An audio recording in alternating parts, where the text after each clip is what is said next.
Part 3. In this part I'll be answering the question, if my media product were real, who would I choose to distribute my film and why?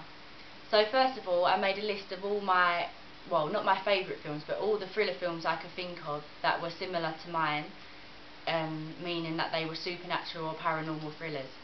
The first one on my list was The Ring, which is a very popular film. Most of you probably do know it.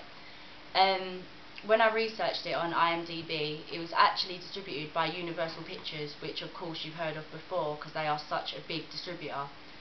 I researched into Universal a bit more, and I found out they actually distribute so many films, and they're so diverse because all of their films really are so different. It's not just that they follow one genre, and they are really successful. Their films do get distributed worldwide, so obviously that is a big plus point to have as your distributor. But overall, they didn't really seem right for our film because they didn't really have any films that were really similar to ours. They just had a few that they had loads of thrillers, but they weren't really the same as ours. So then I looked at my next film on the list, which was the Amityville Horror, which isn't as popular as The Ring, but it still is a successful film.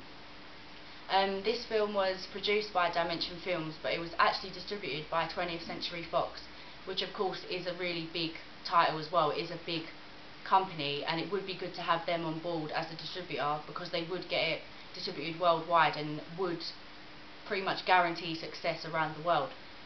But then I searched a few more on the list to see what other distributors were around for thriller films. A big one was Dimension Films, and I found out they had distributed The Others, which throughout my evaluation I'd mentioned this film because it has got very similar themes and storylines throughout. So I looked at what other ones Dimension Films had distributed, and they distributed Halloween, Wolf Creek, and there were quite a few others, some of the Scream films as well. Although they don't have the same storylines as ours, of course, because no film does, but they had similar themes. They had a lot of paranormal, supernatural thrillers, and overall, Dimension Films just seemed like a really good one to have because they had more kind of not so much gritty films, but more realistic films that were set in like similar locations to ours, and the feel of theirs was a lot more. It was a lot more. What's the word? It was a lot more.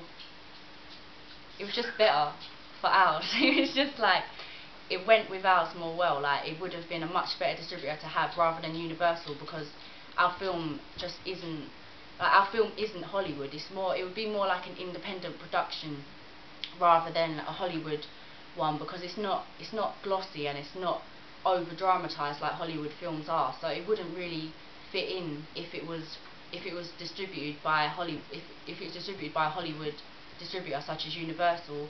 Although, like I said, it would be a big plus point to have them because it would go worldwide. But a lot of Dimension films have gone worldwide, like The Others and Wolf Creek are really popular films that if you went across the world, many people would know them because they are a big success due to their distributors and obviously their production companies as well. But without your distributor, you wouldn't get anywhere. So, but overall, I would definitely pick Dimension Films because not only does their name go so well with our production company, Distorted Dimensions, but their films have a very similar feel to ours. They're gritty and they're realistic, and that is what our film was meant to be.